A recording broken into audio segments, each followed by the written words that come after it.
As a person who has lived in the UK for 6 years, I'm asked by many people in China about, do you think I would be suitable to study overseas? Well, to be honest, I don't think I did a good enough job to evaluate other people. But I always tell them that the biggest challenge that they will face is never about academia. I did my BA in the film production course. And before I entered this course, I had expectations picturing me doing cool things, hanging out with cool people. But my first year is actually quite far from the image. Once me and some of my course mates were discussing our preferred roles in the crew, and I said I would like to be in the camera team or the production department. One of my course mates said, "Oh, won't you prefer to be the editor? Because Chinese people prefer the technical jobs, like editing, isn't it?" Then I said, "Actually, I prefer to be on set more." Then he said, "Oh, sure, we definitely need runners." Then he explained, because I thought Chinese people are better at taking orders rather than leading. Well, since that conversation, I realized how I had been confirming the stereotype of submissive Chinese for being polite and smile the whole time like I'm doing right now. And thank you. And you can even say over-considerate when we were working together. So since then, I had to talk louder and stand firmer than the others. Because if I don't speak up, somehow my cultural identity will. But surprisingly, I'm way more attractive in my personal life. Every time I go into a pub or a club, I always got picked up. And those pickup lines that I got are brilliant.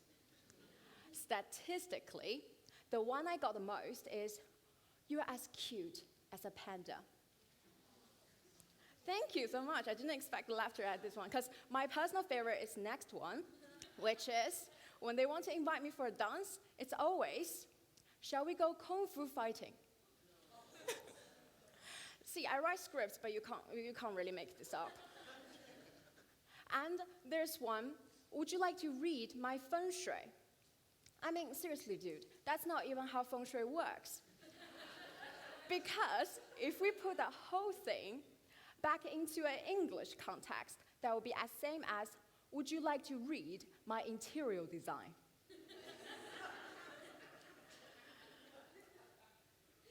And the following conversation is never about me in person or about them. It's always going to be something Chinese.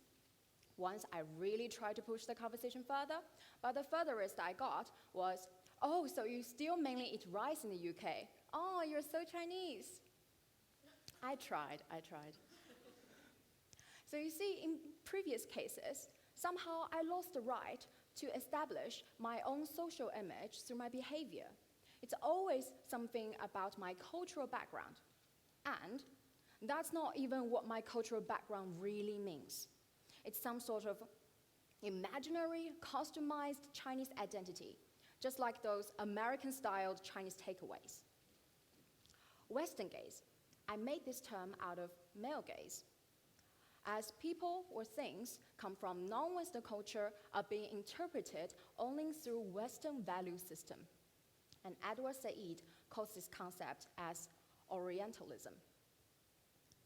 So at the early stage of colonization, the Occident began to portray the Orient in their reportage and literature.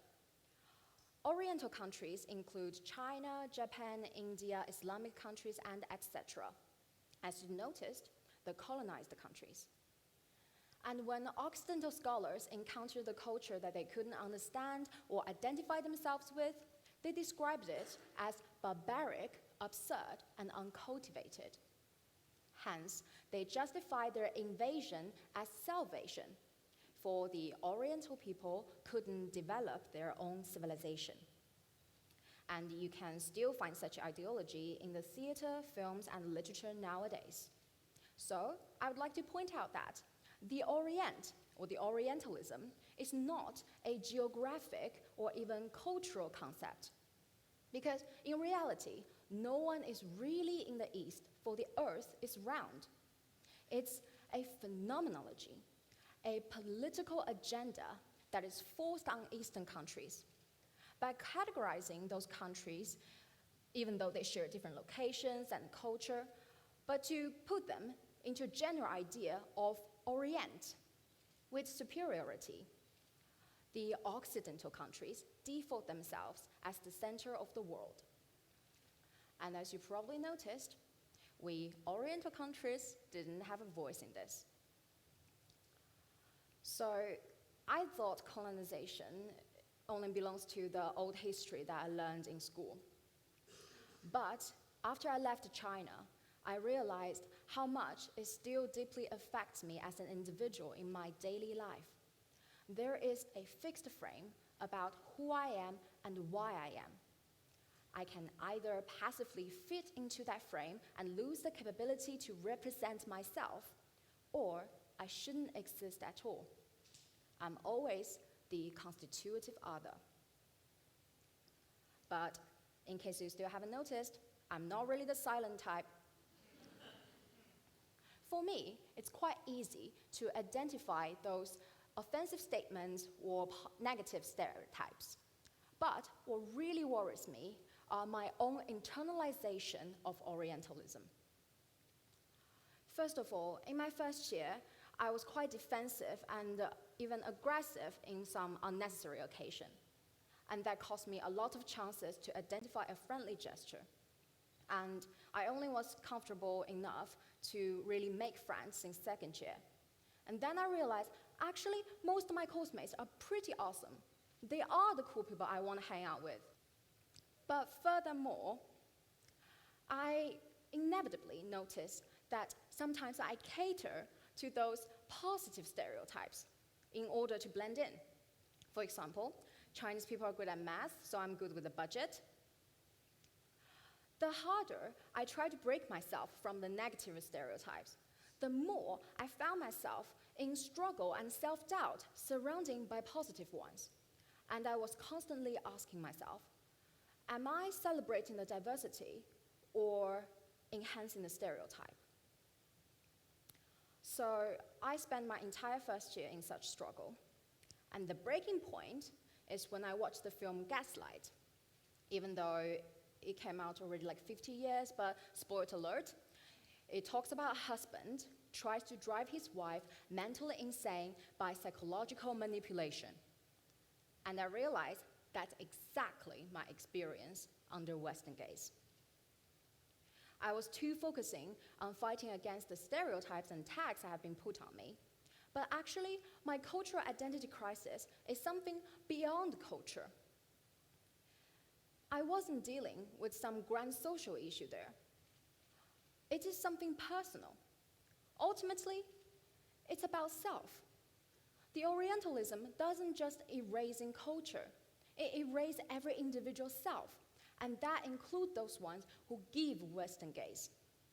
It puts tags on people. So those tags take priorities over the meaning of our behavior, the tone we use, the eye contact we exchange, and the things that are subtle and human. And I refuse to play in the Orientalism game. Emil Cioran says, what surrounds us, we endure better for giving it a name and moving on. But to embrace a thing by a definition, however arbitrary, is to reject that thing, to render it insipid and superfluous, to annihilate it. Under each formula lies a corpse. Being and object alike die under the pretext they have occasioned. So for me, what I learned from my experience is that the way to break the cycle of Orientalism is to create a dialogue that has both parties involved in person, rather than letting those tags or names replace our own voice. So, I'm ready to listen to your voice, and I hope you're ready to listen to mine. Thank you.